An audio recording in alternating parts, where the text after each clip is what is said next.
Bombas makes the most comfortable socks, underwear, and T-shirts. Warning, Bombas are so absurdly comfortable you may throw out all your other clothes. Sorry, do we legally have to say that? No, this is just how I talk, and I really love my Bombas. They do feel that good. And they do good, too. One item purchased equals one item donated. To feel good and do good, go to bombas.com/ACAST and use code ACAST for 20% off your first purchase. That's BOMBAS.com/ACAST and use code ACAST at checkout. Everywhere you look, things are getting more expensive. So at Consumer Cellular, we're lowering the price for those 50 and up. Now you can get unlimited talk, text, and data for $30 a line when you buy two. That's just $60 a month for two unlimited lines. So if you're 50 and up, make the switch and save. Come on, you've earned this. Call 1-888-FREEDOM or visit consumercellular.com today. Requires 2 lines of service, age validation, and credit approval, subject to system and area limits, taxes, and other fees apply. Hey, I'm Ryan Reynolds. Recently, I asked Mint Mobile's legal team if big wireless companies are allowed to raise prices due to inflation. They said yes. And then when I asked if raising prices technically violates those onerous 2-year contracts, they said, "What the f*** are you talking about, you insane Hollywood ass?" So to recap, we're cutting the price of Mint Unlimited from $30 a month to just $15 a month. Give it a try at mintmobile.com/switch. $45 upfront payment equivalent to $15 per month. New customers on first 3-month plan only. Taxes and fees extra. Speed slower above 40 gigabytes. See details. Surviving Sister Wives contains adult content that may not be suitable for Latter-day Saints or sinners. Listener discretion is advised.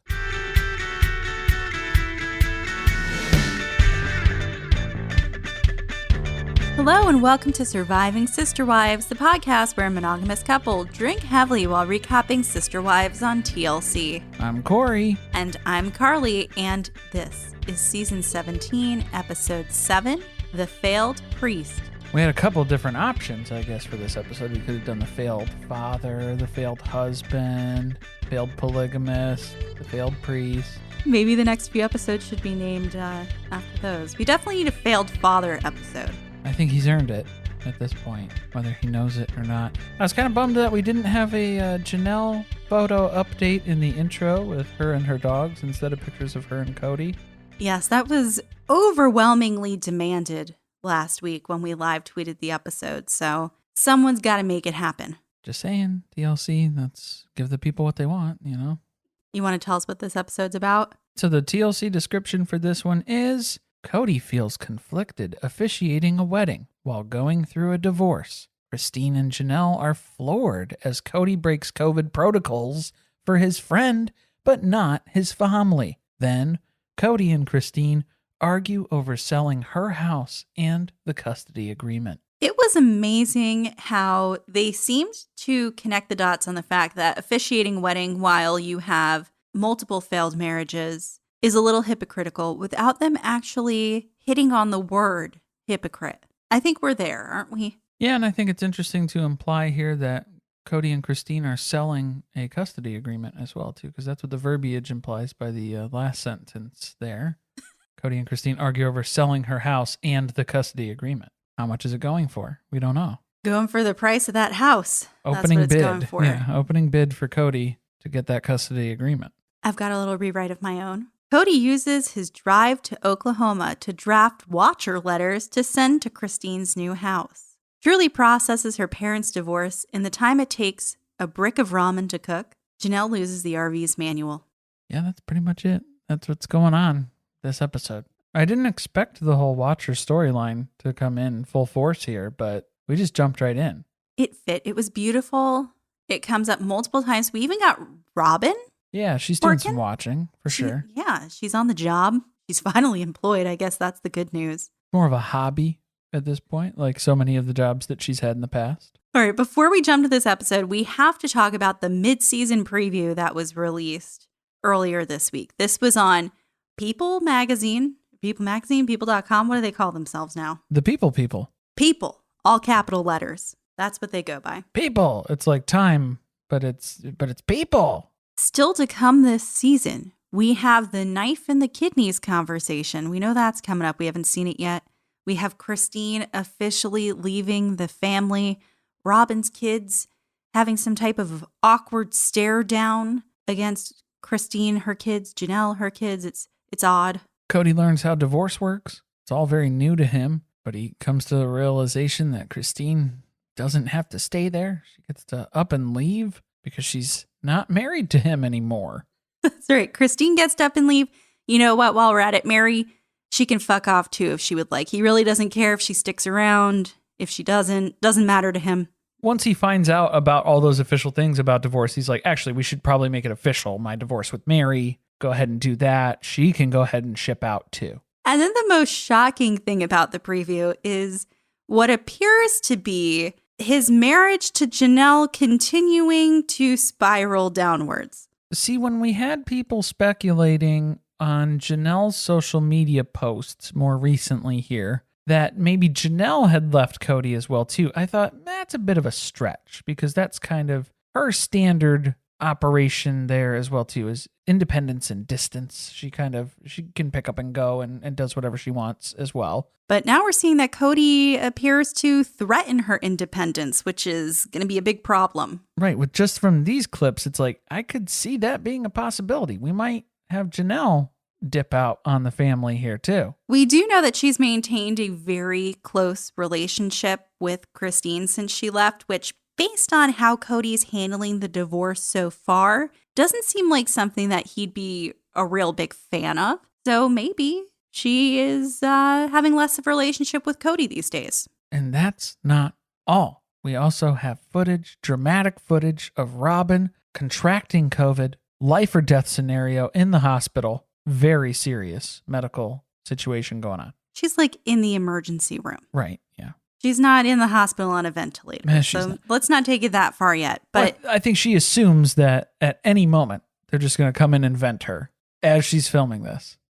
So we get to see Kody's reaction to that. Obviously, he doesn't take it well. He seems to forget that he has had another wife who has had COVID, and he didn't really seem to care too much about how that affected her, but it nearly sent his world crashing down when he had to watch Ramen sick with COVID. People were pointing out on the Discord, we were talking this week about how it's only fair that Ramen has a little bit of a rough go here with the COVID, since she automatically assumed Janelle was going to have a really tough bout since she's so fat, as she described. Karma comes back, y'all. So watch out, Ramen. You're not the spring chicken you once were for dealing with COVID. And I'm guessing we're going to see Kody have COVID as well, because we know that he has said that he had it previously. And is there a chance in hell that Ramen and her household got COVID and he didn't? No. Oh, especially if he's talking about how concerned he was watching Ramen. He wasn't sure if she was going to make it. You don't think he was kissing her every day, telling her how much he loved her, how much he needed her to get better? He contracted it. Never left her bedside. Right there, right at the bedside. Probably refused to wear a mask in the emergency room as well. I'm sure. Maybe that's where he gets it. He doesn't get it from Ramen. Gets it in the hospital. No, I would like to think he gets it from Ramen in the hospital. That's the narrative I'd like to stick with. Anyway, we have so much more to go. It's probably, 6, 7 episodes since it's the mid-season preview, something like that. That's a guess, y'all. TLC doesn't tell us anything special. We don't know. But there's lots of good stuff to come.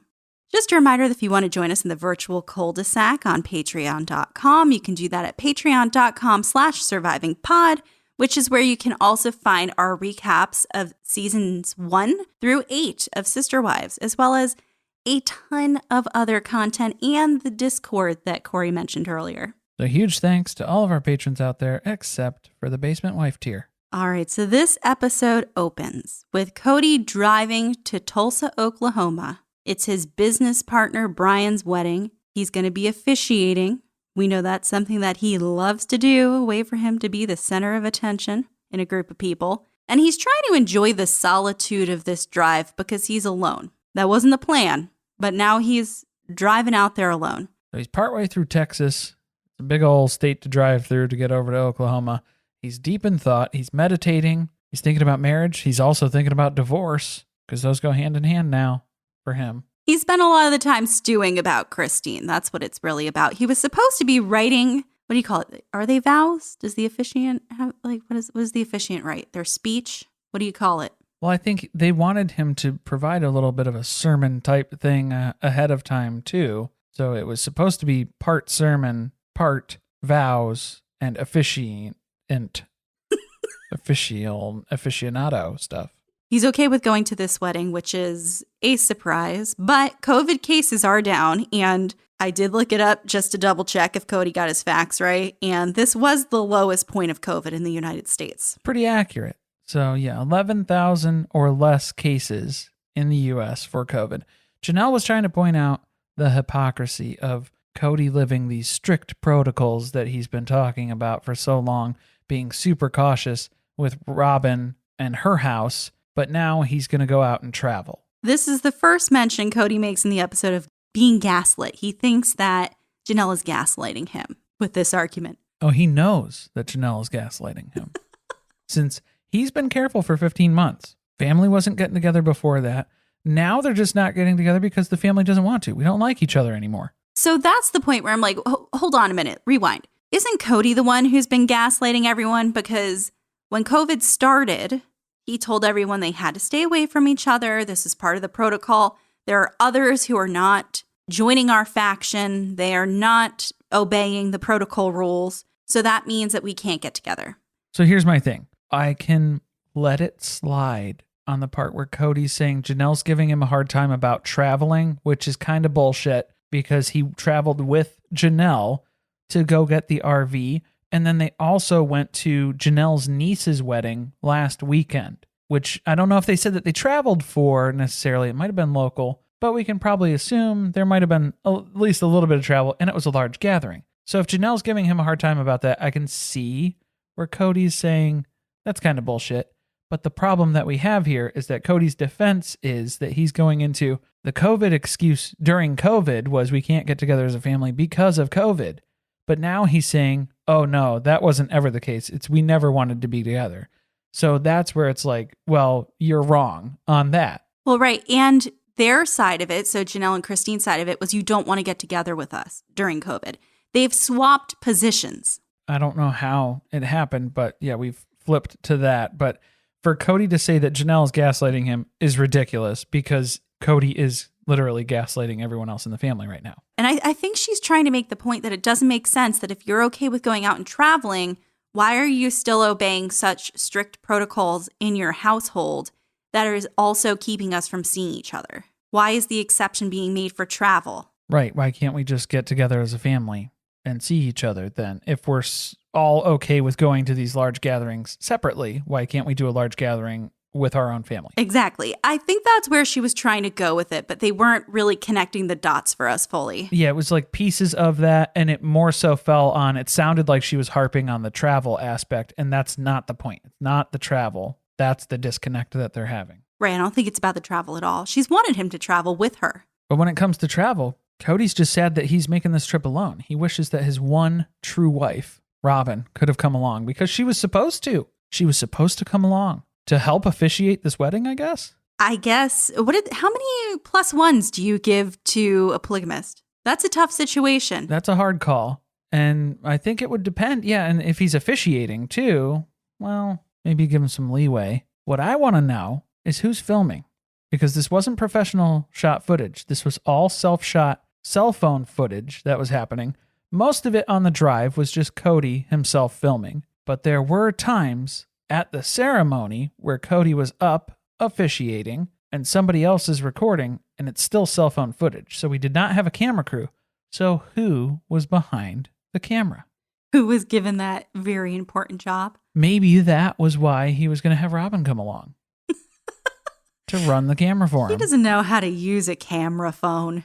We already know that Gabe is the official cinematographer for the family. As we discovered on last episodes, maybe it was Gabe. Maybe he was behind the camera. He would never get invited on a car ride that long with Kody.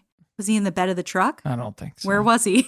I don't think so. You got to ride in the back, Gabe, the whole way. They just handed it off to anybody who was there. Why didn't Ramen end up coming? Was the nanny busy? I think the nanny was overbooked, probably. Did she maybe realize the last moment that the optics probably weren't so good? Did she get scared? I don't think she would have put the gathering. I don't think she would have put that together. She wouldn't have realized that maybe it's not a good idea for me to go in that capacity and to travel and to be the wife that he goes to a wedding with. Do we think that maybe she's still more cautious than Kody about COVID, and got worried about going to a wedding. I think that's a big part of it. The woman who didn't write the rules. Sticking to the rules, and she's just afraid about it. Yeah, for sure, definitely. But what is Kody to do without his muse? He has no inspiration to write these vows. He's just wallowing through the muck and the mire of this divorce. Those are the only thoughts that are clouding him. That's the demon that followed him here. Christine. As he referred to Christine as a demon.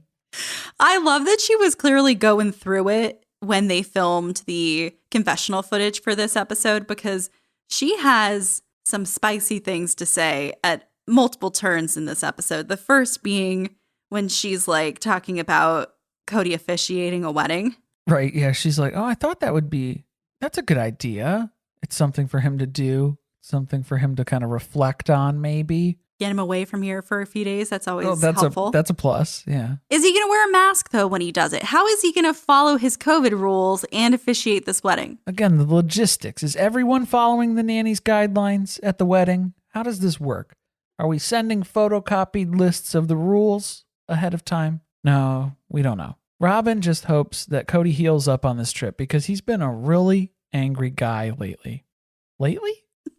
I'm telling you, I do not believe what Ramen's playing out for us here. I am convinced that she's just always got to convince us that no matter how bad it is for everyone else, it's so much worse for her. You think that it's such a great thing that Kody's at my house all the time? Well, he is just terrible to live with. Yeah, I think it's definitely played up. Don't get me wrong. I'm sure that there are times when Kody's just absolutely terrible to be around. Oh, we know for sure that Kody must be horrific to live with. But for her to act like she doesn't want him there and that it's an inconvenience for him to be there at her house all the time, not true. That's where it's bullshit, yeah. But meanwhile, over at Christine's house, we're recounting the terrible experience that we had telling Truly about the moving to Utah, about the divorce. But the good news is that Christine's been able to start boxing things up more openly now. And it's also been encouraging Truly to start packing too. So we're going to check in with Truly and actually get a conversation on camera, talk through it with her a little bit, see where she's at. Apparently, Truly is just packing things up in her room voluntarily now. She has decided that's it, we're going.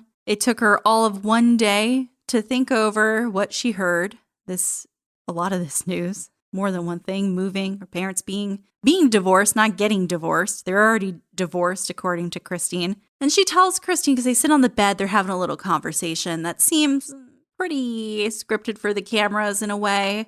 She didn't know necessarily what was going on, but she could tell that Christine was kind of unhappy and that in hindsight, something seemed to be up. Which then Christine feels guilty about because she thought that she did this preemptively. She thought she did this before her and Kody's relationship got really bad, where they were constantly arguing or outwardly fighting with each other and making it difficult. To be fair, it's hard to argue with someone who's never there. Never there. So maybe it was a blessing that he didn't come over the house more. Probably good thing. But Christine still blames herself here for being sad. And it's like, you can't blame yourself for that. I did really like how Christine handled the situation, that after they talked about what was going on, she told Truly, if you want to talk to somebody about it, here are some people that you could reach out to. And we find out that she actually did that. She called her grandma Annie. She called Aspen. And she learned a little something when she did that, which is that everyone else seemed to know already that this was happening. And she was the last to know. Right. So there's kind of that element of betrayal, which we talked about was going to be a factor here. Whenever you leave somebody last to find out, it's always fun. Well, you could thank your dad for that. Pretty much. Because he was going to tell you about it too. And then we just kept putting it off because he didn't want to admit that this is something that's actually happening. She was upset more so. It seemed that they only had a few months to go before they moved by the time she was told. And she would have liked to have had more time to have that sink in and probably also spend time with the people there in Flagstaff who she wanted to before she moved. But if Kody had it his way, he would have told her as the things were being packed into the moving truck. Well, here's the bad news, son. We got 3 days.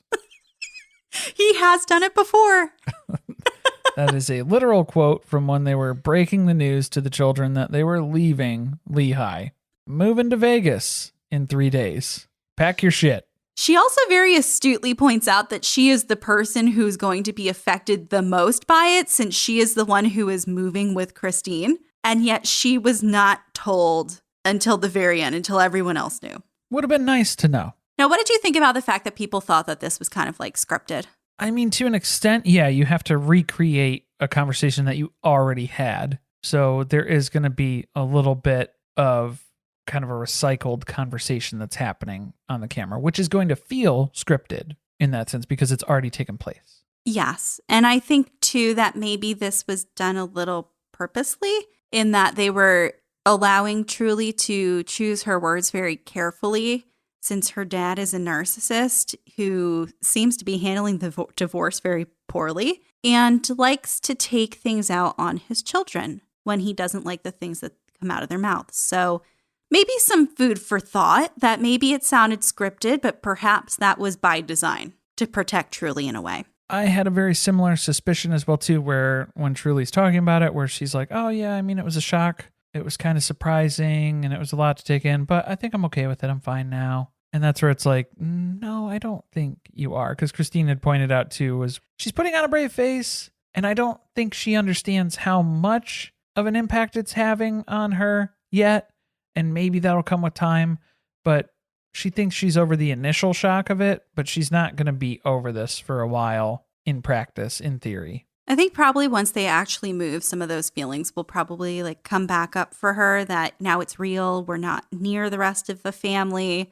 There's like the excitement of being near some of her siblings that she hasn't seen in a long time. But is that going to be enough of a distraction? Because I think that's what Christine is hoping for. Well, and then she's trying to not add to it as well, too. I think that's something else that Truly's trying to be mindful of, where she could tell something was up with Christine. She could tell that things were rough between her mom and her dad's relationship. You don't want to make things more complicated by adding in your own emotional situation as well, too, sometimes. So I can see that angle of it playing a factor for her, where she's just trying to power through it here and get it over and done with. So she's putting on a front, she's putting on a face. Kody doesn't seem to pick up on that. No, you had some great theories. Kody does not. He seems to think that Truly's reaction to this and that she's kind of blowing it off is because Christine has been very unfair to him. And she's leading the kids down that path to feel like it's not a big deal. Well, and here's the thing. They had a heart-to-heart talk. Kody said, Truly, so you heard about the divorce? And she said, yeah, but I think I'm fine. And he said, okay. You know why? That was the wrong answer, Truly. That was not the answer that Daddy was looking for. He was looking for you to be devastated so that he could weaponize it against Mommy. Well, that would have been best case scenario for him. But that's not what happened. And clearly, Kody is not a psychologist. He's just a shitty parent. In his own words. I'm a fucking parent. He's something. He's a bleeping parent. So you can fill in the blank. It's like a Mad Libs for Kody's parenting. They pretty much wrap up this conversation. Well, Truly wraps up the conversation because Christine is trying to, I guess, make the situation better by offering Truly the primary bedroom. If you want to sleep in there, once Gwen moves out, you could do that for like the last month that we're here. And Truly's like, I'm good. I don't need to do that. And also, I got to go because my ramen's on the stove. I got dinner cooking. I got things to do, bitch. She's learning from Janelle. It looks like there's rain. The sky's looking a little dark in the distance there. I got to get going. Got some weather moving in. But Kody wishes that they still didn't have to move. Make this make sense. He's asked Christine at least 10 times to explain it to him. Why does she have to move to Utah? It still doesn't make sense. I like that he admitted she's definitely told me a couple times why she's doing it, but I'm going to need her to do that again because it's just not sinking in. I just kind of zone out. Towards the end there, it's I get like halfway through. It's hard. All right, should we head back to Tulsa? Yeah, we're in Oklahoma, right? Okay, that's all you. And then that's how you remember how to spell it too. Oklahoma. Oklahoma. We got to watch it. Never heard this song. It's the musical, Oklahoma. I know of the musical, but I've never heard the song, never seen the musical. Alrighty. Don't attack me in the reviews. Okay. Well, and just like any group project participant, Kody still hasn't prepared for his portion. He's 2/3 of the way prepared. Not at this point. Oh, no, that's later in the episode. You're right. He is zero. He is 0% of 3. prepared. Yeah, none percent. This is when he gets to the hotel. Yes, which is a very interesting time because, as it turns out, Kody had the whole car ride to come up with some great stuff. That was the time that he set aside to work on this, to really work through it. And he just didn't. There was no great stuff that came up on the car ride here. He spent the whole time thinking about Christine, thinking about what a bitch she is, and starting to write those watcher letters to her. Yeah, he was fighting with that demon on his shoulder all the way here. Dear Christine Allred Brown, you have a beautiful home and 3 beautiful daughters. What are their names? I hope to learn in time. If you haven't watched The Watcher, go ahead and throw that on Netflix. It's nothing like The Real Case, but it's an entertaining series to watch. Plus, you'll get a lot more of these jokes as well, too. Yeah, that's probably the most important part. But, oh my God. Not to say that he hasn't done any work at this point, because we do have, I was able to pause the screen and catch a glimpse of his notepad that he was jotting down feverishly, because he holds that up and touts that this is how much work he's put into this so far. Here's where we are as of Sunday, June 27th, 2021. Header at the top, Brian and Judith wedding day, followed by Brian and Judith, please take each other by the hands and look deep into each other's eyes. Please remember that moment, the epiphany when you know you were in love with the other. That is verbatim the words that are written on the notepad. I did not stumble through that. That is literally how they're written. It's really sad that there's so little, and yet so much of it is just like the general instruction you would give. That's please hold hands. He needs the reminders for himself too. They didn't actually, we see them holding hands at any point? I don't think they did. He forgot that part. Did he nix it from the script? Maybe for the vows. They might have done it for the vows. Okay, not for his, I guess you could call it sermon. Yeah, I think this was mostly focusing on the vows. He was just going to wing the sermon. We know he's done that in the past. He trusts himself on the sermon. And that's when they remind us that Kody hasn't preached in a very long time. We know he used to run the family church services when they moved from Lehigh to Vegas, and they had to have their services in their home. And when he officiated Maddie and Caleb's wedding, never forget him knighting Caleb. Yeah, but he's been closed on Sunday. He's Chick-fil-A for the past couple years. But then this is where Janelle has to remind us, she doesn't know where Kody stands spiritually anymore, but she does know that officiating weddings is really important to him. Any chance at the spotlight is really important to Kody. That's why he likes it. Loves it. Another snarky comment from Christine here about it's really interesting to have him officiating a wedding when his marriage to me is over. And I guess you could say his marriage to Mary's basically over. And his marriage to Janelle is pretty rocky. I noticed that we didn't get her take on his relationship with Robin at this point, though. She made sure to keep that off the books. I mean, is he a failure in marriage? He seems to be a thriving monogamist, right? A failed polygamist. A throbbing monogamist? As we know, Robin is very impressed by her Pinterest. Man with a throbbing vocabulary, I believe it was. If you haven't checked out Robin's Pinterest, you need to go ahead and do that. She's still actively pinning weekly. She's tried to change her name a couple times, but it just keeps getting funnier. She doesn't know, but she might be in on the joke. I think it's Robin Brow now. Well, there's no N. It's Robbie Brow. Robbie Brow. 5 or something like that. Yeah. Might be 05 or it's just 5. But I mean, anything mentioning a brow. Come on. The jokes write themselves. It's just, come on. To make switching to the new Boost Mobile risk-free, we're offering a 30-day money-back guarantee. So why wouldn't you switch from Verizon or T-Mobile? Because you have nothing to lose. Boost Mobile is offering a 30-day money-back guarantee. No, I asked why wouldn't you switch from Verizon or T-Mobile? Oh. Wouldn't. Because you love wasting money as a way to punish yourself because your mother never showed you enough love as a child? Whoa. Easy there. Yeah. Applies to online activations. Requires port in and auto pay. Customers activating in stores may be charged non-refundable activation fees. This is Doug Gottlieb from The Doug Gottlieb Show, here to tell you Toyota's legacy has been standing tall for generations. From pioneering hybrid technology to redefining the standards of safety and efficiency, with each innovation a commitment to progress. And with a legendary lineup of in-stock trucks, including the ultra-rugged new Tacoma and the heavy-duty half-ton Tundra, you can experience the legacy of Toyota for yourself. Visit buyatoyota.com, the official website for deals, to find out more. Toyota, let's go places.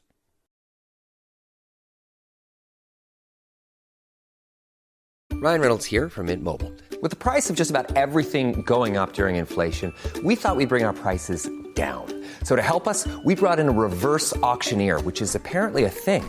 Mint Mobile Unlimited Premium Wireless. How to get 30, 30, bit to get 30, bit to get 20, 20, 20, bit to get 20, 20, bit to get 15, 15, 15, 15, just $15 a month? Sold! Give it a try at mintmobile.com/switch. $45 upfront payment equivalent to $15 per month. New customers on first 3-month plan only. Taxes and fees extra. Speed slower above 40 gigabytes. See detail. Bombas makes the most comfortable socks, underwear, and T-shirts. Warning, Bombas are so absurdly comfortable you may throw out all your other clothes. Sorry, do we legally have to say that? No, this is just how I talk, and I really love my Bombas.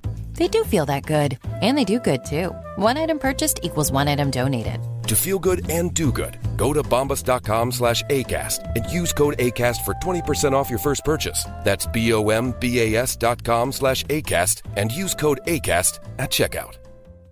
Hey there. Looking to level up your shopping experience? Let me introduce you to Amazon Live. If you haven't heard, it's a shoppable video experience where influencers and creators showcase the latest must-haves, all while you shop in real time. And for those who love some celeb gossip, reality stars like Kyle Richards, Lala Kent, and friend of the pod, Paige DeSorbo. On her new show, In Bed with Paige DeSorbo, Paige invites top-tier guests to cozy up in her fluffy bed where they spill secrets, share nighttime routines, and even whip up midnight snacks. Stream and shop new episodes of her series In Bed with Paige DeSorbo every Tuesday at 7 p.m. ET by going to amazon.com/live/Paige_DeSorbo.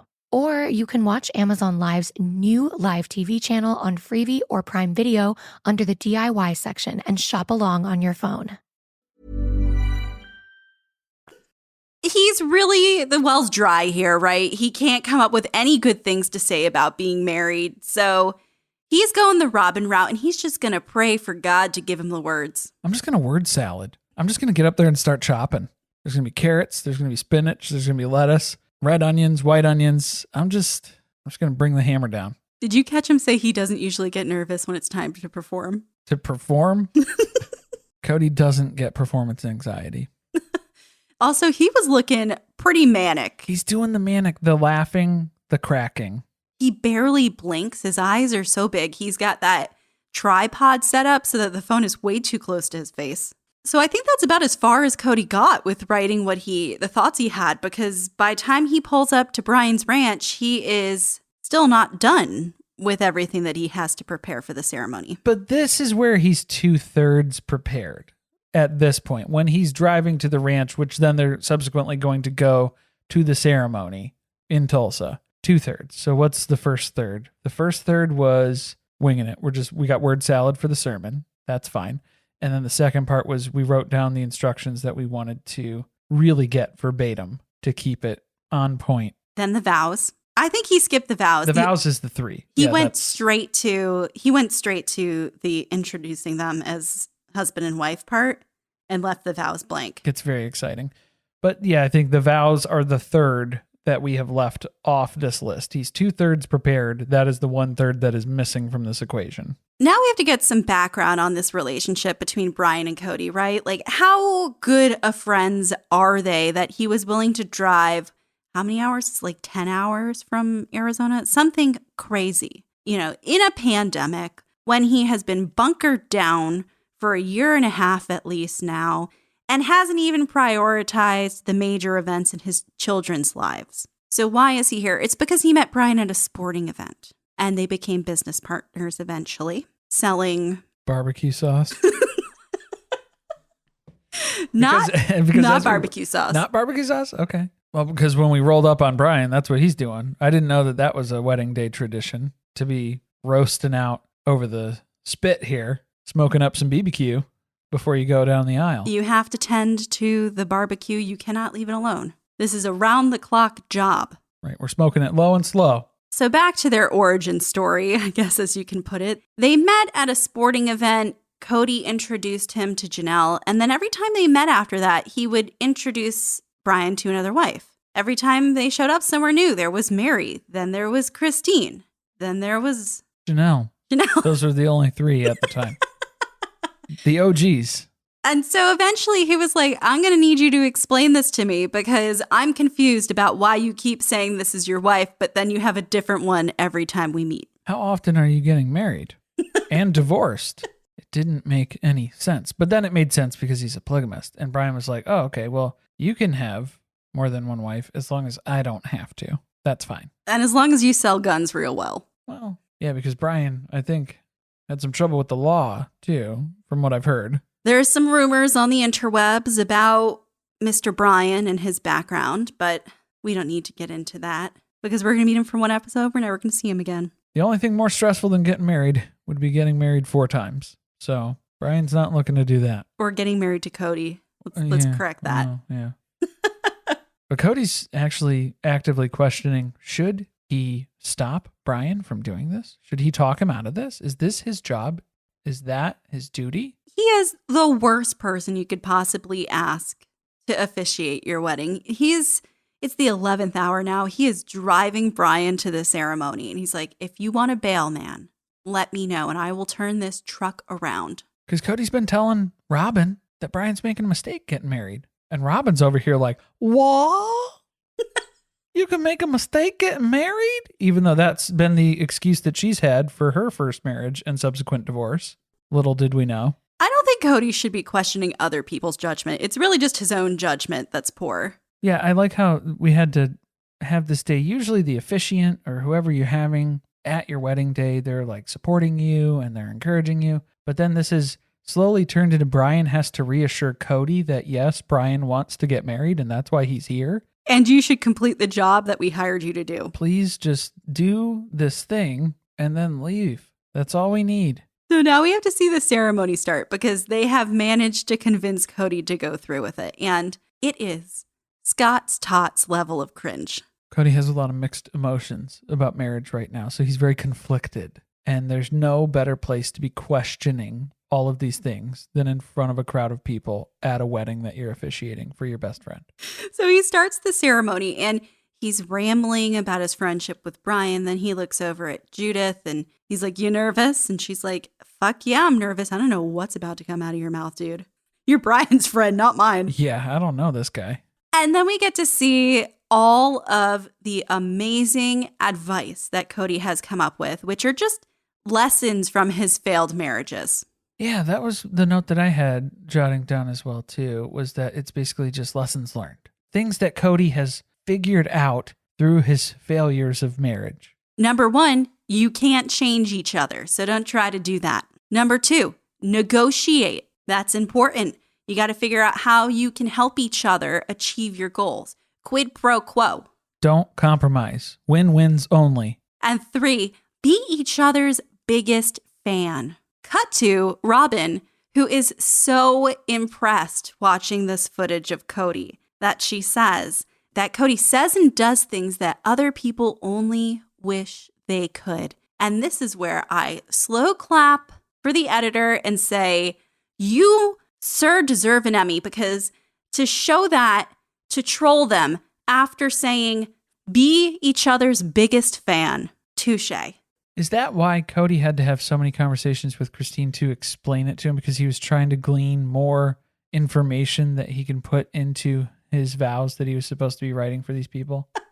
He was looking for another lesson. He's like, I got 2. I really need 3. I at least need 3 for the Trinity. The bedroom is sacred. How many did he remove? Yeah, I want to see the edited list before he removed any. Always get a custody agreement. Learn each other's birthdays. Oh, but then he gets to his favorite part. He gets to announce them. Ladies and gentlemen, Mr. and Mrs. Bob Vance. It was very Michael Scott. That's it gets worse. About. It gets worse once they get to the reception and the dancing begins. Oh, yeah. He's dancing up a storm over here. He's the only one dancing, which I thought was strange because they had to add in music for the footage for the show. But I just like to imagine that there was no music going on, that it was just Kody dancing around trying to get this party started like Elaine on Seinfeld with the little kicks. But just no music. They just dropped that in post because otherwise it would have been really fucking awkward.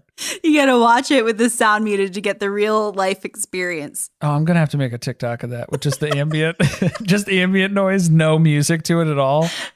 And aggressive breathing. Just like a fork dropping somewhere in the room. Yeah, I might have to make that a TikTok. You know he's the guy who sits there the whole time trying to clink the glasses to get the couple to kiss. Are they going to do that at this wedding, you think? I don't know. I didn't get the feeling that Brian was a Mormon. Did you? Oh, no. I think this is just his kooky friend, and they were like, guys, watch. I think we're not taking this wedding real seriously. I think this is just a paperwork shuffle by Cody's standards. Don't take it too seriously. He's like, you guys are going to be so entertained by this guy. You got to see him. He's a nut. Wait till he gets up there. I don't know what's going to come out of his mouth. But we got to do it. We got to book him.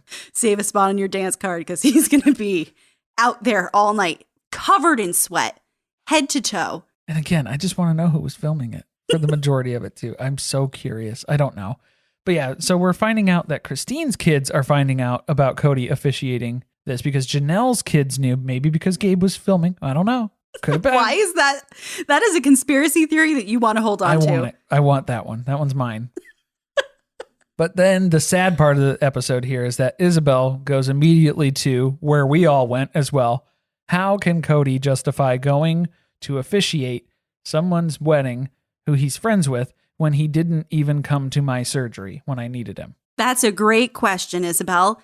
Kody tells us that it's not about the relationship aspect. This shouldn't even come up. It's because I would be away from the family for 6 to 8 weeks going to the surgery. It only took me 4 days to go to this wedding. We're talking apples and oranges because at that time, 6 to 8 weeks is impossible. A man cannot be away from his family for that long, which basically deduces that Isabelle is not Kody's family because he let her go to her surgery alone for 6 to 8 weeks. So how does that work? He had to get clearance from Ramen. It was really hard to get 4 days of PTO.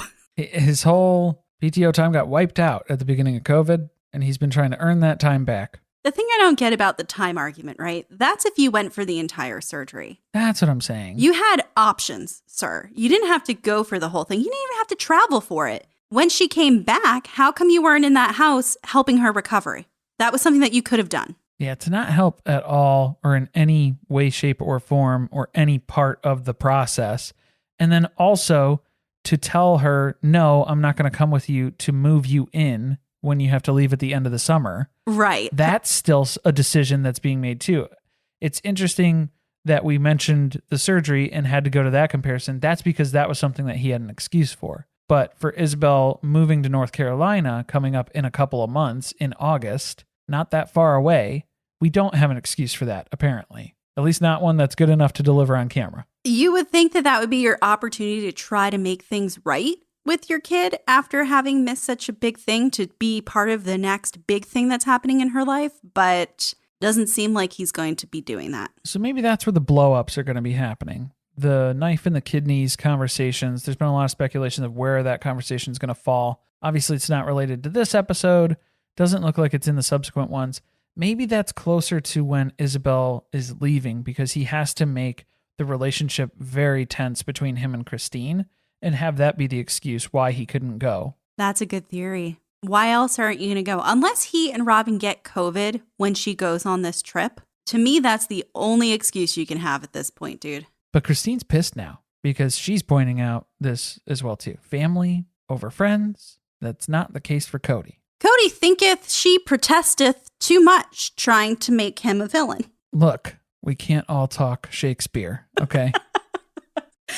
Man, when he said protesteth too much, I was like, okay, man. Okay. Well, we can tell based on his journal entries, I don't think Kody was in AP English. I think it's safe to assume that. Christine's so pissed. She's like, I can't respect this man anymore. At one point, she's like, I'm not married to him. So it's not my problem. I don't have to respect his decisions anymore. And good thing, because I don't. And then cut to Kody saying she needs to hold a mirror up in her own face. Come up with better comebacks. Yeah, because I think this is, again, he's focusing too much on the travel element. It's the same issue that we had where Janelle was calling him out earlier in the episode, and he was going against that too, because he's trying to say that Christine was at fault for the travel, the risks, all the dangers that were going on at the time. For the surgery. Around the surgery.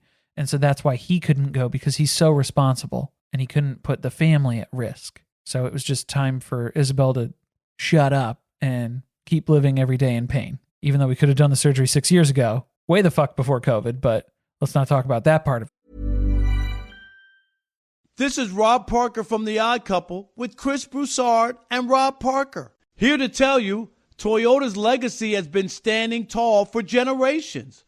From pioneering hybrid technology to redefining the standards of safety and efficiency, with each innovation, a commitment to progress. And with the legendary lineup of in-stock trucks, including the ultra-rugged new Tacoma and heavy-duty half-ton Tundra, you can experience the legacy of Toyota for yourself. Visit buyatoyota.com, the official website for deals, to find out more.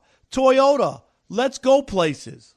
Hey, I'm Ryan Reynolds. Recently, I asked Mint Mobile's legal team if big wireless companies are allowed to raise prices due to inflation. They said yes. And then when I asked if raising prices technically violates those onerous 2-year contracts, they said, "What the f*** are you talking about, you insane Hollywood ass?" So to recap, we're cutting the price of Mint Unlimited from $30 a month to just $15 a month. Give it a try at mintmobile.com/switch. $45 upfront payment equivalent to $15 per month. New customers on first 3-month plan only. Taxes and fees extra. Speed slower above 40 gigabytes. See details. Hey there. Looking to level up your shopping experience? Let me introduce you to Amazon Live. If you haven't heard, it's a shoppable video experience where influencers and creators showcase the latest must-haves, all while you shop in real time. And for those who love some celeb gossip, reality stars like Kyle Richards, Lala Kent, and friend of the pod, Paige DeSorbo. On her new show, In Bed with Paige DeSorbo, Paige invites top-tier guests to cozy up in her fluffy bed where they spill secrets, share nighttime routines, and even whip up midnight snacks. Stream and shop new episodes of her series In Bed with Paige DeSorbo every Tuesday at 7 p.m. ET by going to amazon.com/live/Paige_DeSorbo. Or you can watch Amazon Live's new live TV channel on Freevee or Prime Video under the DIY section and shop along on your phone. This is a mini meditation guided by Bombas. Repeat after me. I'm comfy. I'm cozy. I have 0 blisters on my toes. And that's because I wear Bombas, the softest socks, underwear, and t-shirts that give back. One purchased equals one donated. Now go to bombas.com/ACAST and use code ACAST for 20% off your first purchase. That's BOMBAS.com/ACAST and use code ACAST at checkout. Kody's managed to make it home from Oklahoma after 4 long days. And now he's out on Coyote Pass because Janelle is not having an easy time with the RV. Yeah, they're leveling the RV again. But this seems like the first time that they've ever done this, it would appear. I don't think they did it right the first time. I think that was probably what was going on. It seemed to be a bit of a rush job. And then also a good enough sort of a wipe your hands clean and walk away sort of a stance here at the end of this segment as well. Yeah, Janelle is me because she's too afraid to touch anything. She's like, I can't touch anything. I'm afraid I'm going to break it. I don't want to fuck it up. Well, because that's the thing here too, is that Janelle doesn't know how to set this up for long-term living. Because normally with an RV, you would go, you'd park it someplace, you'd set it up for 2-3 nights, maybe a week. And then you're going to pack that puppy up and take it on down the road. But this guy, we got him planted here, this 15,000 pound trailer here. It's just parked on the land. It's just slowly sinking into the bog. Well, part of it's sinking. It's going down like the Titanic. It's the ends up, the ass is up in the air. It's all uneven. So she's got Kody and Gabe out here today trying to help her figure out how to get this thing level. And pretty much everyone's just yelling at each other. Oh, and it's more Benny Hill interactions that are happening here as well, too, where it's Somebody's running inside to check a level. Somebody's coming over here. Oh, this side's level. Oh, but now this side's sticking up, and they're just playing whack-a-mole with the RV at this point. Gabe's just standing in the doorway, making it hard for Kody to come up and down the stairs. Yeah, we had another, oh, hey, Gabriel type of a moment here when Cody's trying to walk in with the big old levels so he can get a reading of the RV on the inside there, and Gabe won't move out of his way. He's just ignoring him, and Kody has to kind of slink by. Can I tell you, I would have never have thought that you had to level an RV. I don't know why. That does make a ton of sense, but also how annoying it would be if it wasn't level. Well, that's why normally at most RV camper site locations and stuff, it's concrete that you would come and park it on. So then that way it basically is level. Gotcha. It's a solid foundation that you're on. But she has it parked on dirt. It's not even. It's not even. So I guess they never got the concrete pad, right? They talked about it. They just put some stone down. So I think they were worried about some people getting upset about a concrete pad that would end up on their lot because they're going to have to bounce this RV back and forth between a couple different lots. So they would have to pour several concrete slabs around at different parcels of land. Why don't we just see how the first one goes? Let's see how this first one goes, because then I'm sure that they looked at what the cost would be, because of course Kody was going to have to rent an entire semi-truck full of concrete, an entire truck to come out. And he was like, whoa, that's really expensive. Let's just try the rocks and see how that goes. Meanwhile, she's sliding into the ravine. Yeah, she's just slowly slipping into the crater at Coyote Pass. But she's on the land, and that's a really positive thing, right? Christine's loving it. She's only a mile down the road from her house now, and Janelle just swings by. They have breakfast together. Janelle's doing her laundry over there. She has to come do her laundry at Christine's. Let it be known. She has to, because she doesn't have running water. Christine's not the only wife who's a mile away. Turns out that Ramen is just right down the road as well, too. 4-minute car ride over to the property. And she's been taking advantage of that because Ramen is now coming over to the land, which is something that I don't recall ever having heard her have interest in before, where she just goes to what would have been her property, I believe she said. Interesting wording. And then sits on a bench that's there and just stares at Janelle's RV. Literally just sitting there on a bench at Coyote Pass.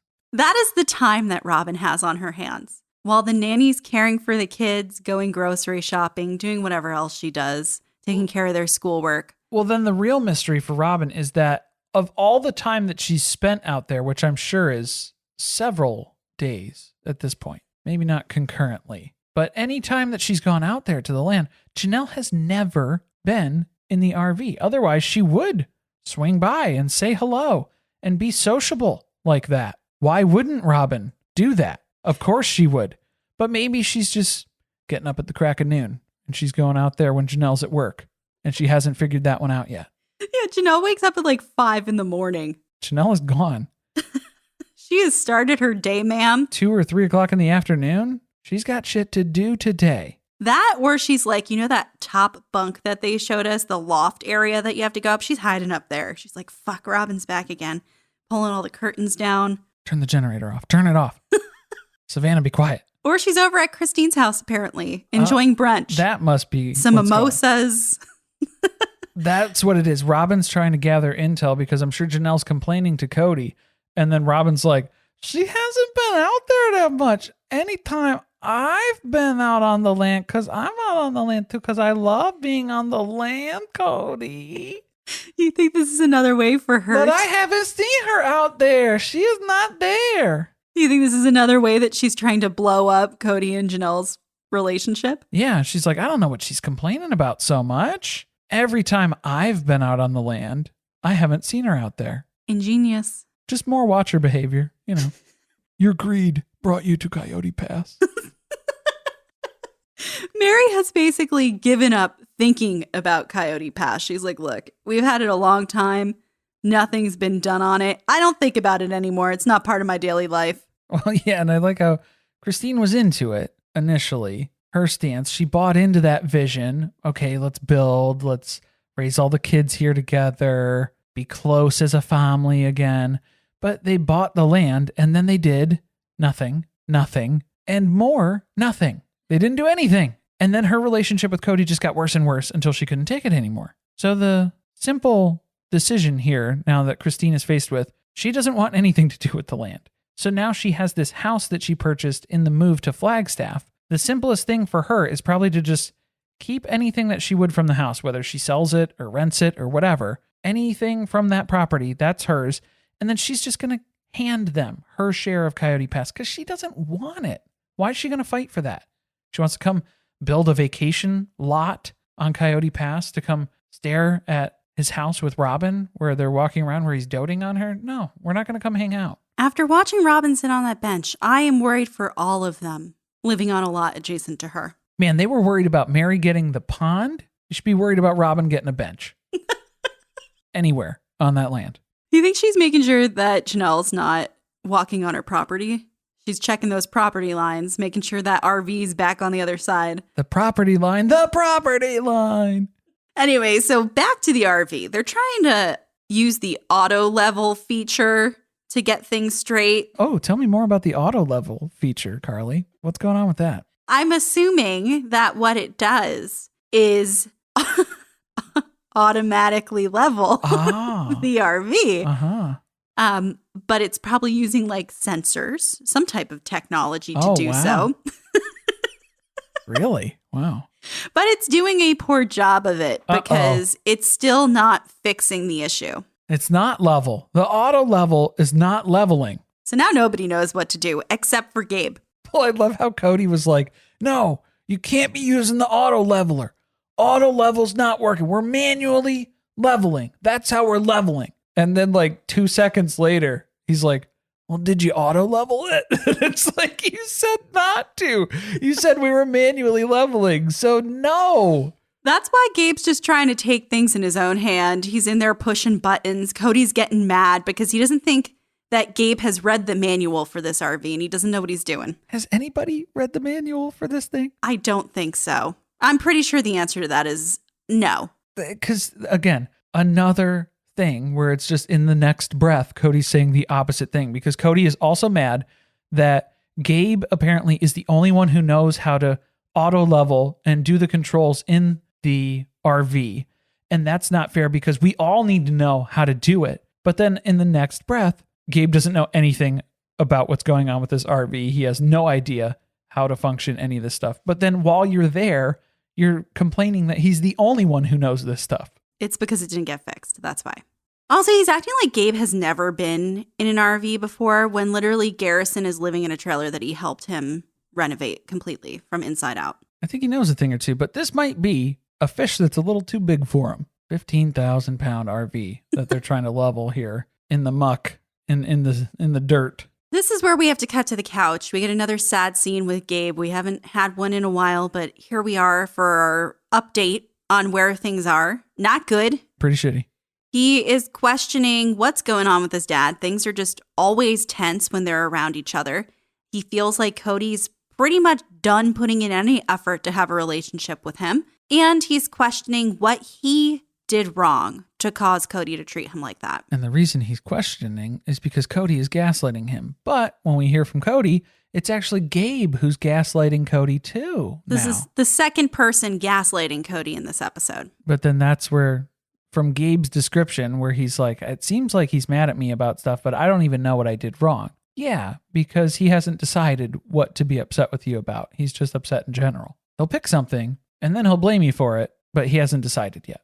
So Janelle's still trying to figure out, we need to put boards under the tires. We're not done leveling. We got a lot of leveling going on. Emotional leveling, RV leveling. I thought it was funny too, where Christine was like, I don't want to move out on Coyote Pass. This is another reason why I don't want my plot of land, because I would have to be there with a not functioning marriage and see him actively with so many other functioning marriages. And it's like, meanwhile, we're intercutting his quote unquote functional marriage with Janelle, where they're just arguing about leveling this dumb fucking RV. Just yelling at each just other. Screaming at each other. Having a blast out there, apparently. Making memories on the land. We don't even see if they are successful in the end. So did they just give up? At one point, Janelle's she's like, oh, the back stairs, look, these aren't level at all. And Gabe walks over and like extends the ladder out one little step and it's level now. And she's like, oh, I think your dad's getting frustrated. I think he's a little overwhelmed. I think everybody's overwhelmed. Janelle is just hoping that she is going to survive the time that she is out here in this RV because it seemed like a good idea, and it turns out it's a lot harder than she had anticipated. Homesteading isn't all it's cracked up to be, apparently, for Janelle. Today, Kody is coming over to Christine's house to talk about what they're going to do with her home. Why is he coming in the back door again? Why is he wearing gloves? Yeah, is he not allowed to use the front door at Christine's house anymore? He just keeps creeping through the slider. It's not even like the slider on the bottom floor. It's the top floor slider. The deck. He's coming up the stairs, the deck, onto the deck, opening the sliding door and coming in. And that fits with our newly formed watcher theory as well, too. He apparently has just dropped off a letter. Didn't want to get any fingerprints or DNA on it. Rocking those OJ isotoners.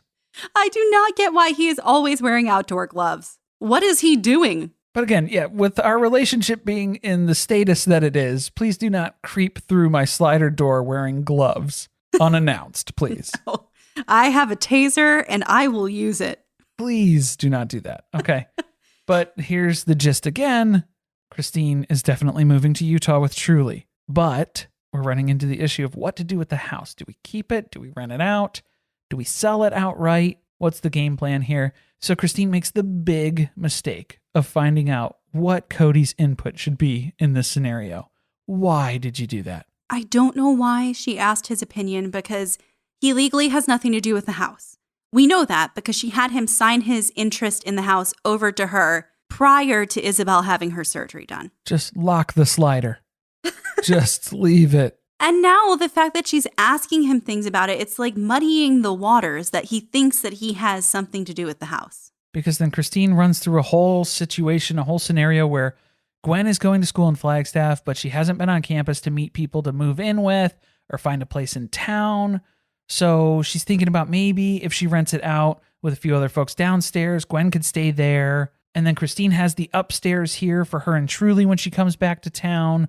What do you think? Kody just shrugs. A response that he claims he doesn't give. Remember, he didn't shrug with the conversation about the bedroom. But here he is shrugging again. Then he says that they should just sell the house because then they could use the money from the house to pay off Coyote Pass and Janelle could start building because Christine clearly has a lot of interest in doing that. That benefits her a lot. And this is where Christine realizes she's made a mistake because, yeah, now Kody is figuring out what to do with the money from the sale of the house. And it's like, oh, no.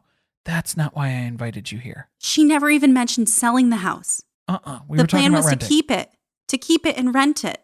You saw the oh shit moment go across her face. Yes, it was an uh-oh moment for sure. Because, yeah, then she's realizing, oh boy, this is going to be a whole mess. Right away, Kody starts claiming the house belongs to the family. And she needs to give them the money from the house to pay off the lots. So then they could divide the lots up and then she could sell her lot to them. That's how she's going to get money out of this situation. Okay, so Kody's theory is that she'll sell the house and then the family will pay her for her portion of Coyote Pass. What, in the amount of the house that's being sold? I doubt it.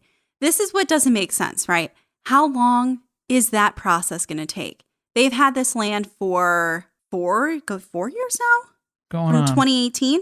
Will that even ever happen? What's going to happen once you give them the money from the house that you're selling and they go ahead and start dividing up the lots? So is everybody going to have a fight again about whose lot is whose? Are we going to run into another issue with the county where we find out there were rules we didn't know? And then it's going to take years for you to get money from them if you even ever get anything? The other complication here being the fact that Christine is the one who's been making all the payments on the house. So no, she's not going to be funneling money into Coyote Pass. That is not her interest level at all in this scenario. Ramen and Kody, though, gave Christine the money for her down payment because Christine couldn't qualify for the financing. So why don't they just sell the house and then Christine can hand them their down payment back? But that's not even the thing, too, because she's giving them the plot of land back from Coyote Pass. So if Kody's still wrapped up about, oh, there's a down payment here that I paid for, even if we said it was 20%, I doubt it would be a full 20% because I don't think they have that kind of money laying around. But that would be like $100,000. The plot of land that Christine has at Coyote Pass that she is giving up without an argument is probably worth $250,000 right now. Just the land. You can call that an even wash. Can we rewind way back to Kody and Ramen gave her money? Why is it Kody and Ramen? Ramen, on her $0 a year plus benefits babe salary, gave her money? What happened to the money from the sale of Christine's house in Vegas? This is where it's like, where do you draw the line between family money and whose money specifically are we talking about? Because yes, Christine's house was last to sell, so I think that was the bitter irony of the Vegas move. She was the first one to list it and the last one to sell. But what happened with the money from that house? Because it certainly didn't go into her down payment because she had already bought a house before she sold her house. She sold that house for $535,000. She bought this house in Flagstaff for $525,000. But the purchase in Flagstaff was significantly before she sold the house in Vegas. So then what happened to that money subsequently? Where did that go? That just became the family's money. I don't know. This is where it gets ridiculous, where it's like, look, she just wants the money from the house. You guys keep the property. You're already ready to build on it and put income properties on there. So just make it a clean, even trade. That's what I'm saying. It's not an even trade at that point either, because even if they did the 20% down, that's $100,000. They were valuing the land at $250,000 without anything on it. So there's already, are you going to pay her for the difference? She's letting you get away with a win here. Kody is just thinking of the fact that he can get his hands on a big chunk of money very easily and pay off Coyote Pass. And that's all he's thinking about because he has no plan to pay it off otherwise. What are they going to sell, the She-Ra Chateau and have Ramen move out there in an RV? Right. That must be where Christine's money from her house in Vegas ended up as the down payment for Robin's $1 million home in Flagstaff. Right. Can we talk about the fact that Robin's home is nearly double the price that Christine's home was? So who paid for that? Again, on her $0 a year salary. Well, those affirmations, she's doing those 24 hours a day. So it's a full-time job. But Kody's finally piecing this together. Okay, you're going to be a fourth roommate, essentially. And then Gwen and two roommates are going to live downstairs. And then you'll have access to the upstairs here that you'll need. But Truly's not even going to need to stay with you because she's going to have her own bedroom over here with me and Robin. So I don't know why you're even factoring Truly in on any of your decisions because she's going to live with me. I really actually liked Christine's plan because it gives Truly a place to go if she ends up not liking staying at Robin and Kody's house, because that's something that could happen too, right? She could feel uncomfortable there. She could feel like she doesn't want to be there when she sees other kids being treated differently. Like there could be reasons why she might not want to stay at that house. Or, Kody will never follow through with actually getting her a bedroom. Yeah, because then he even starts walking back on that idea at some point in this conversation as well, too. But before we even get to that, we have to talk about the need, the absolute necessity of having a custody agreement in place. Otherwise, the state can just come in and take her. Okay, I was on his side about the fact that, look, we don't like Kody. We all agree he's a pretty terrible father. But he is Truly's dad, and he should have a custody agreement. But then when he started going to the scare tactic of saying they needed to have a custody agreement because the state was going to come take Truly was beyond ridiculous. Well, that killed me too, because Christine's reaction, she's like, what? Oh, really? That's a thing? I love that Christine clearly knows a little bit more than Kody does because she's looked into it because she's, initiating a divorce with somebody. And then he's trying to tell her things that are just clearly untrue, and she knows it. Absolutely insane. Because then also Kody doesn't want to get lawyers involved, doesn't want any legal documentation for anything, but he wants a custody agreement. That is what a custody agreement is. You have to draft up, there's legal documentation that has to go into that. Otherwise, how do you enforce a custody agreement? That's the whole point of it. It's a contract. Well, it's a contract, but I think the hope is that you can do it in a way that you can mediate both sides, come to a fair agreement that you're both okay with, and then you avoid going to a court. I think that's what they're missing, is that step where Kody's saying it's either you don't have one or you have to go and a judge decides what your custody arrangement is. That's not how the family court system works. That's not how this works. And Christine's basically saying, I don't really think it's that big of a deal. We could probably just work it out. And it's like, well, yeah, you could. But then if somebody gets upset or something happens, there's nothing to enforce against, or if somebody's not following those, there's no ramifications. There's nothing you can do to combat that. If I were her, I would be afraid that I would bring Truly back for a visit, or maybe Truly goes over to Cody's house for a visit before she moves, and he won't give Truly back. That's where not having a custody agreement becomes a problem. In Christine's defense, she's like, why does he think that I don't want him to see his kids? I've always wanted him to see the kids. So why is this such a barrier? It almost seems like it's just another hurdle where he doesn't want to get involved because of the risk of it, unless there's a custody agreement that's in his favor. Well, right. It's another way to control her. Everything that he's tried to do to control Christine throughout this hasn't been working. So now he wants to control her via Truly and this custody agreement. Because the other thing is he's not negotiating in good faith, because he's asking for something ridiculous for a child who's going to live in another state to have 50-50 custody. He wants to have her 50% of the time. How is that going to work? Who's going to be driving her back and forth? How's she going to go to school if you're going to have 50-50 custody in 2 different states? You're asking for something that is not doable, but then you're saying you don't want to get the courts involved. Because here's the thing. Cody's heard in the manosphere, they say if you're getting divorced, you're going to get screwed, bro. When he said the word manosphere, that's where I was like, oh, I get it now. Kody was Googling dad's rights, father's rights, and then he ended up on 4chan in a men's rights forum and learned all about the manosphere and men's rights and how when you get divorced, women try to screw you over, and learning all about the hashtag patriarchy. And that's how we got here today. Right, because Christine even has to remind him too, we weren't legally married, so we're not even divorcing. If you're afraid of us divorcing, there is no divorce because there was no marriage. So what are you freaking out about, dude? But he's just full on paranoid now for everything. He's paranoid on her behalf because, look, this is what's going to happen. If we don't get that 50-50 custody agreement, a lawyer's going to come in here, the government's going to come in, and they're going to take all of your money. And then this is where Christine's like, oh, I get it. He just doesn't trust me. And it's like, correct. That is correct. That's the right answer. He's still trying to claim that the state of Utah is going to come after him. So they have to have this agreement made in Arizona. The least polygamy-friendly state in the union, might I remind you, Carly. Might I remind you that he wanted to move back to the least friendly state to polygamists what was it? In the union. In the union. When they were going to move to Flagstaff, this plan before Flagstaff was St. George. But he never proposed that one. He wanted to. He wanted to, but he never did.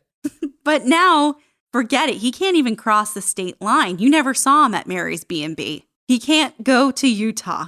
They left Utah under duress, mind you. Remember the Flea-High move? That's no laughing matter. They put egg on the state of Utah's face because they kicked Utah's ass in a lawsuit.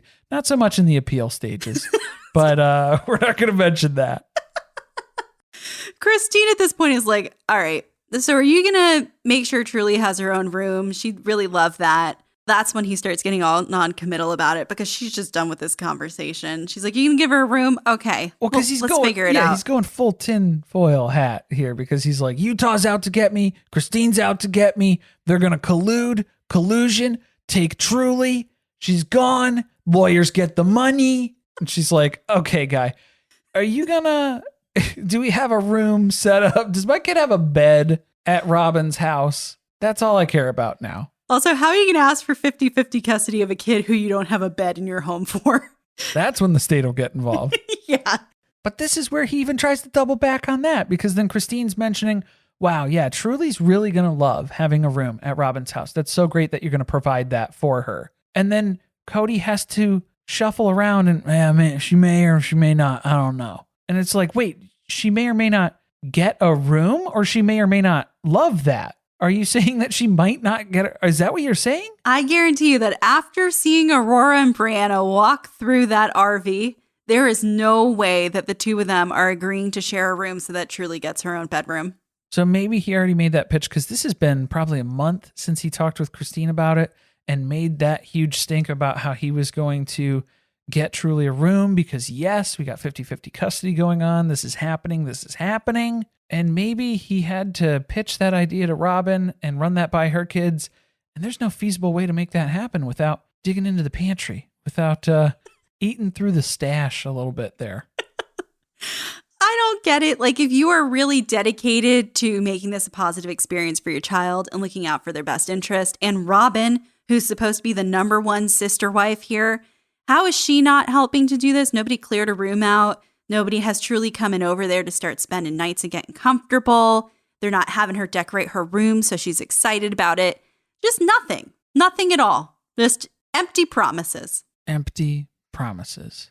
That's the moral here. So Christine doesn't want to get a lawyer. That's what she has to reiterate at the end of this conversation as well, too, in her confessional on the couch there. But she's worried that Kody might lawyer up now, and so then she's going to have to as well. But for the love of God, just do a mediation, because they're not realizing that that is a complete option where you don't need to go through the court system for that necessarily. It's just something where you're able to sit down with a couple of lawyers, put together that agreement, and then just have that documented at least, but you're not fully in on an entire process for that. I really want to see how this ends up playing out, because we don't know, right? I don't think anybody knows what's been going on other than Christine did an interview with, it was either People Magazine or Us Weekly, something like that, and talked about how Kody has only seen Truly a couple of times since they moved. And it's mostly because McKelty's taking her to Flagstaff, to Robin's house. And those are the times that he's seen her.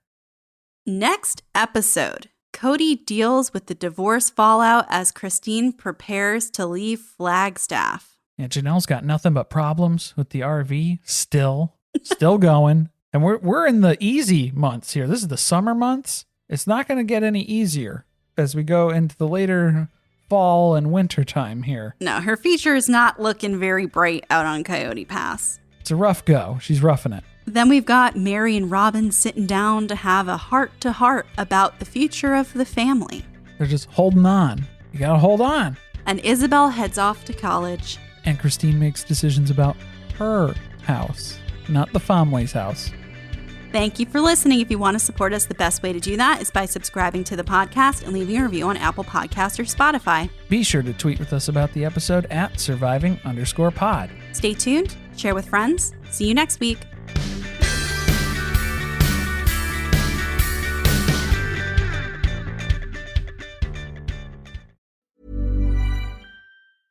Imagine the softest sheets you've ever felt.